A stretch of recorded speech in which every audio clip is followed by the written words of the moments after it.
Twelfth Night, or What You Will. Part 1. The ship that was carrying Viola, the daughter of the Marquis of Messalene, and her identical twin brother Sebastian, was caught in a violent storm and sank. Luckily, it went down near the coast, and the captain and Viola managed to swim to the shore. They were exhausted and very wet, but alive. When she got her breath back, Viola looked up and down the beach for Sebastian. "Where's my brother?" she asked the captain anxiously. "He was with us on the ship." "I saw him before the ship went down," he replied. "He was holding on to the ship's mast. Don't worry, madam. He's strong. He's probably on another beach somewhere." Viola hoped the captain was right. She felt very lonely without Sebastian. "What's the name of this country?" she asked. "Illyria, madam," the captain replied. "I live here, so I know it well." "Who rules it?" "Duke Orsino. He's a kind man and he's a good ruler, but at the moment he's in love. He can't think about anything else.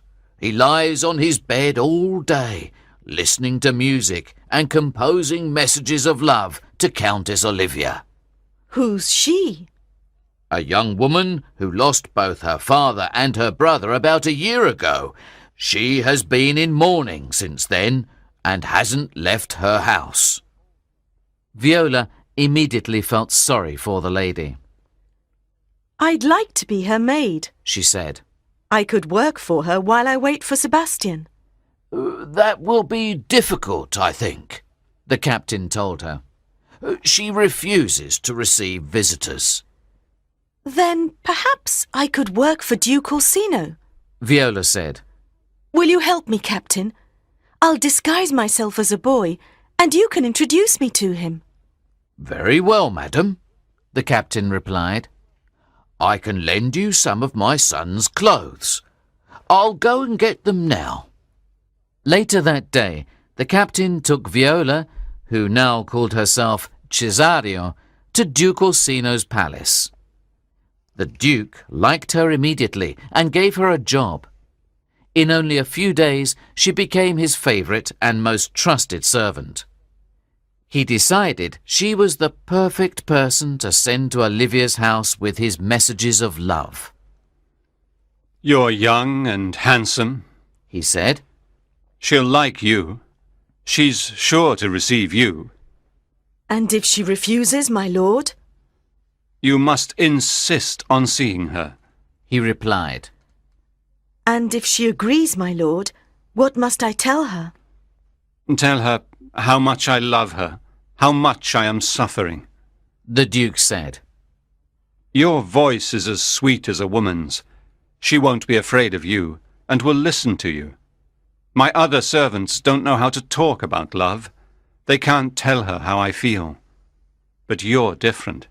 You understand what I want to say." "I'll do my best," Viola said. She didn't feel very happy about taking the Duke's messages of love to Olivia. She liked Orsino very much, too much. In fact, she was falling in love with him. Maria, Olivia's maid, told her mistress that there was a messenger from Duke Orsino at the gates. "I said that you didn't want to see anyone, but he refuses to go away." "What's he like?" Olivia asked. "He's very young, only a boy, madam. He has a nice face and he's very polite, not like the Duke's other servants." "All right, I'll see him," Olivia said. "I've been in mourning for too long. Show him in, Maria. And bring me my veil, please." Viola, disguised as Cesario, came in and asked to see the lady of the house. "I've prepared a very nice speech, and I don't want to waste it on the wrong person," she said. Olivia laughed. She liked this young man. She took off her veil. "I am the lady of the house," she said. "You are very beautiful, madam. It's a pity that you hide your face. Viola said. Now I understand why my master loves you. But I can't love him. Olivia said. Go back and tell him that I don't want to hear from him again, unless... She looked at Viola and smiled sweetly. This young man fascinated her. He was obviously from a good family and well educated, and he was very handsome. Unless what, madam? Viola said. Unless you want to come back tomorrow and tell me what he said. Viola's brother Sebastian survived the shipwreck by holding on to a piece of the mast. After 24 hours in the water, Antonio, the captain of a passing ship, rescued him and took him to the nearest port. "Where will you go now, Sebastian?" he asked as they were getting off the ship. I think I'll go and see Duke Orsino. Sebastian replied. He knew my father and will help me. Why don't you come with me, Antonio? "I've got a lot of enemies here, sir. The Duke's officers will arrest me if they see me," the captain said. "I'll go and find a room in the town and meet you later." He gave Sebastian his purse and said, "Take this. You might need some money." Sebastian thanked his new friend and set off towards the Duke's palace. The next day, the Duke sent for Viola. He wanted to talk about love. You understand me very well, Cesario, he told her. I think you must be in love too. Tell me about her. What's she like? Viola blushed. She didn't know what to say. She looks a bit like you, my lord. Oh dear. She can't be very pretty then. Orsino laughed. How old is she? About your age, my lord. Too old for you, Cesario. You must look for a younger woman. Yes, my lord. Then the Duke asked his musicians to play a love song for them. It was a very sad one. Go back to Olivia, Cesario. Orsino said when the musicians finished playing. Tell her that I love her more than everything I own. But what if she can't love you, my lord? Impossible. Supposing there's a woman who loves you as much as you love Olivia. Viola said. But you can't love her. What must she do? Must she accept the truth? A man's love is different from a woman's, Cesario. Orsino replied. It's much stronger.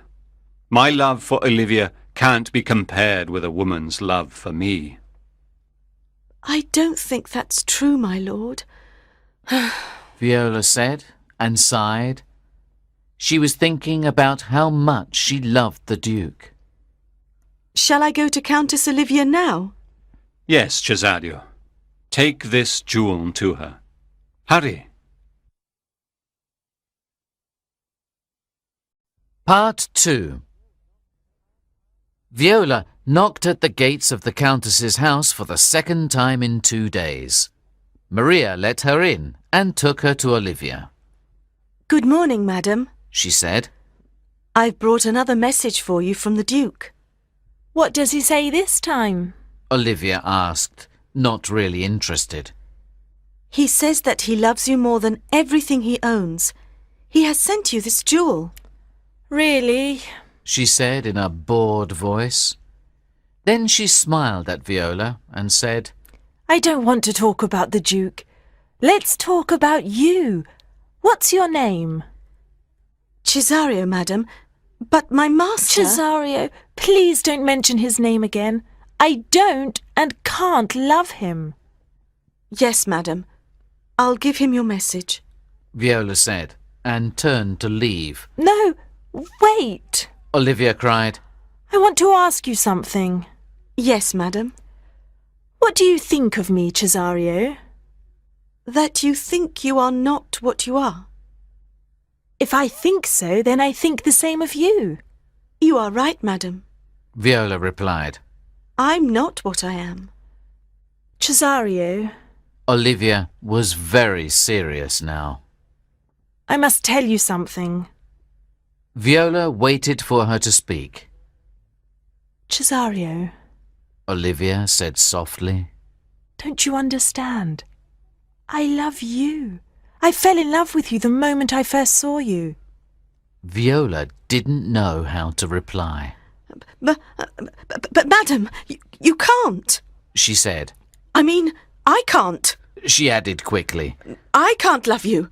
My heart can never belong to a woman, only to myself. I must go now. I won't come again. No! Olivia said quickly. Please come again. Tell the Duke to send another message to me. Perhaps you can persuade me to love him after all. Viola was leaving Olivia's house when she heard a lot of noise in the square outside. Some of the Duke's officers were there. They were arresting a man. He was dressed in the clothes of a ship's captain. As she passed, he shouted to her, "Hey, wait!" She stopped in surprise. "I thought it was you," he said. "Listen, I'm in trouble. These officers want to arrest me. I'm sorry, but I must ask you for the purse I gave you. I need the money to pay for my freedom." What money? Viola asked. I don't have very much, but I'll be glad to give you half of it. Here, take these coins. The man looked confused. "What?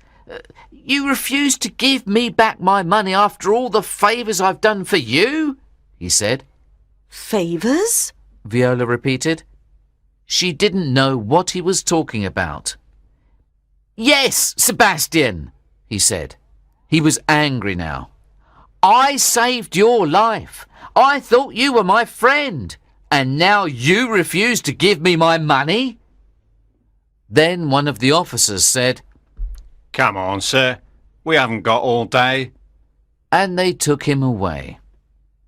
Viola's heart was beating fast. He called me Sebastian. She thought.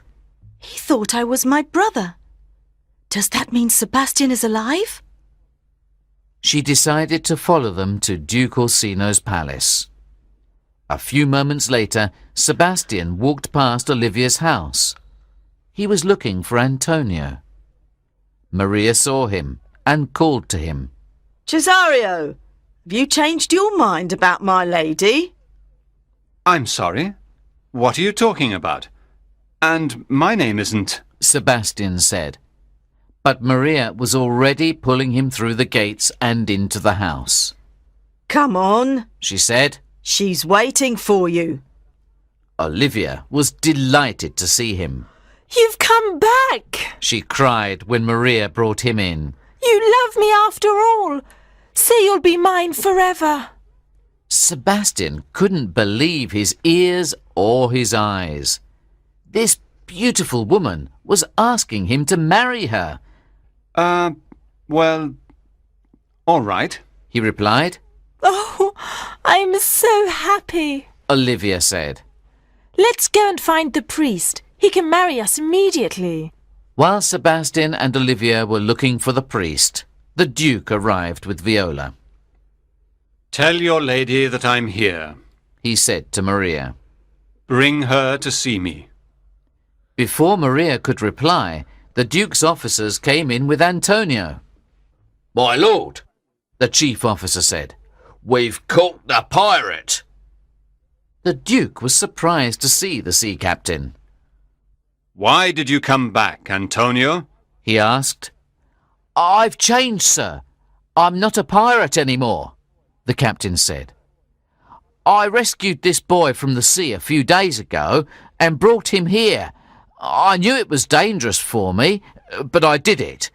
I gave him my purse with all my money, but now he refuses to give it back to me. He has betrayed my friendship." Don't hurt him, my lord. Viola said. I believe that he's a good man. Just at that moment, Olivia appeared. Cesario, She said, what are you doing here? I'm talking to my master, the Duke, madam. You aren't his servant anymore, Cesario. You're my husband. When Orsino heard this, He was furious. Husband? He shouted. I trusted you, Cesario, and you married Olivia behind my back. Well, take her. I never want to see you again. Just then, Sebastian arrived. Antonio, He said, going up to his friend. I was looking for you. I want to give you back your money. Where have you been? Antonio looked confused. Am I seeing double? He said. Is that you, Sebastian? Of course it's me. Sebastian said. What's going on here? Everyone was looking at him. Then he saw Viola. Who are you? He asked. You can't be my brother because I don't have one. I had a sister, but she died in a shipwreck. No, she didn't. Viola said, with tears running down her face. She survived. She's alive. Sebastian, it's me, Viola. And she ran into her brother's arms. The Duke smiled. Suddenly he understood everything. Olivia was married to Sebastian, not Cesario. He immediately forgot about his love for the Countess and turned to Viola. You often told me how much you loved me, Viola. But I thought you were a boy. Do you still love me? Yes, oh yes. Viola cried. Will you marry me? Orsino asked. Yes, yes. But I must change out of these boys' clothes and into a dress first. Come, let's have some music, The Duke said. Everyone is invited to my wedding.